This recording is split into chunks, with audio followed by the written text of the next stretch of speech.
Device incoming is a iPhone 7 Plus. No, that's a 6S Plus. I'm sorry, 6S Plus. Rose gold in color. Does appear to have a deep dent in the rear of right-hand rear. Incoming charge current doesn't appear to be registering. Display doesn't appear to be registering. All buttons does have positive tactile feedback, but the device isn't powering on. When the device arrived, at the bottom two screws removed ahead of time. So taking a peek on the inside, we see that there's a couple plates that need to be resecured.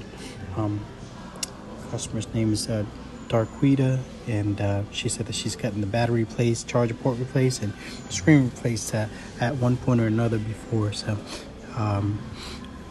we will proceed further with the second stage assessment and diagnostics in a little.